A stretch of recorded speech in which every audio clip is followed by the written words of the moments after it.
Good morning. Good morning, everyone.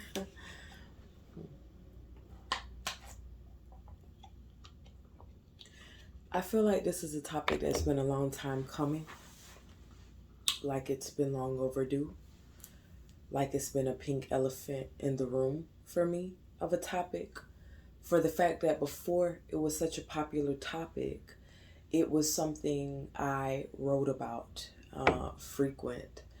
Whether that would be directly to an individual or just writing in general. And that topic is going to be the secret, or not so secret, gender war between black men and black women.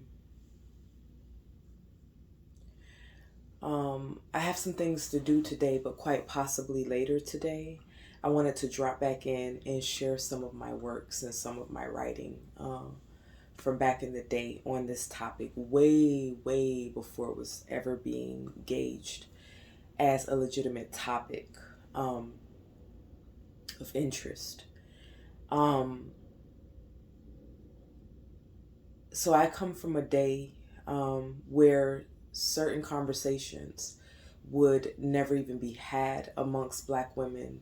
Who knows, maybe we had certain thoughts, but certain conversations we were not allowed to discuss, just to have, for the fact of in our community. And I'm going to give the credit where it's due to Miss Cynthia G when she coined the term that the black community is black male worshiping, and primarily identified, so much so that black women, many of us, are we're identified with our men's struggle and fight and sorrow, a lot of time more than our own selves and our fellow woman.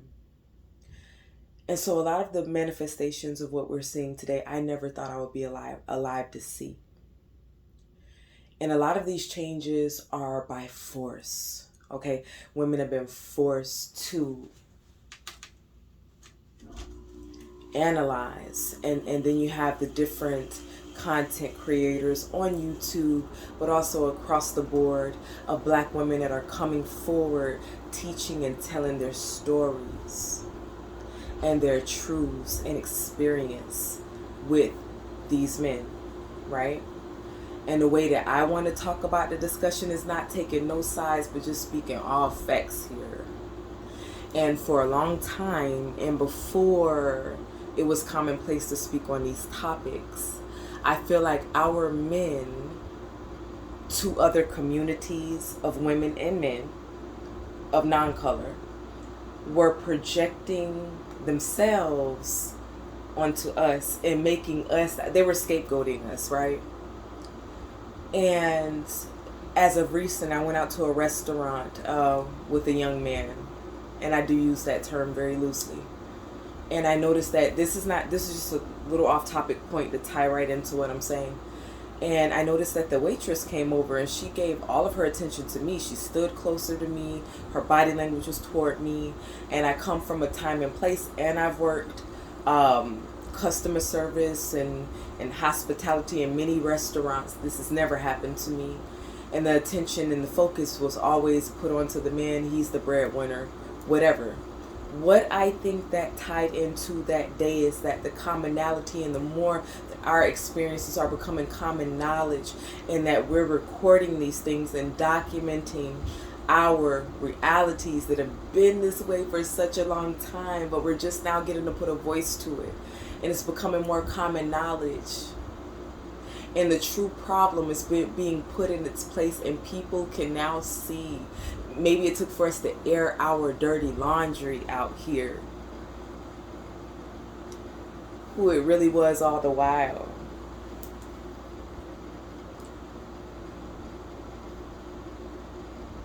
Who was angry all the while, who was violent all the while, who was unstable, um, who was negative all the while,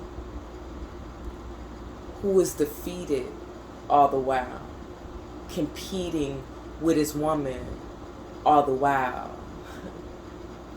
triangulating her with women of other races to make her feel inferior. When really, and at the root, and I'm going to give the credit again where it's due, the point that I'm about to make, and that was Miss Archduchess, okay? And Miss Vicky in a room sat back and said, these niggas will fuck anything, including something blind, deaf, dumb, elderly, and children. I said, what do all of those have in common? They can't speak. They can't communicate, and they have a hole. That as of recent, black men have been founded to have been involved in necrophilia and a lot of pedophilia. Okay? Google is your friend. All right?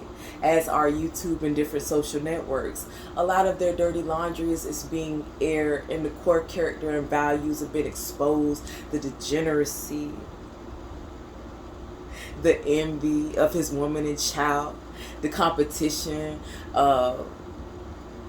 against his own child, right? It's so much. It's so much. But the thing that I feel about a lot of the knowledge that have been exposed in a lot of the divestment communities is that as black women, we're not putting enough of an image on what it looks like moving past it and moving beyond it. For some of us, does that look like going gay or dating interracially, like essentially like emulating what they've done? Or doing something in a whole new way and fashion and carving out our own lane. You see, I want it to look good, the life I'm living. Life after, my nigga. And so do not be surprised, because the divestment is not enough. What follows that? Because sitting back complaining and fixating our attention continuously on the same problem, it's not going to get us anywhere. What should life look like after, right? Those are the type of videos and topics I'm going to start to touch on, and I can only hope y'all ready. Okay, I'll probably come back and do a whole nother video after this, but I had to get this off my chest. All right, and I'm going to see y'all real soon with more of these topics, and you can bet that.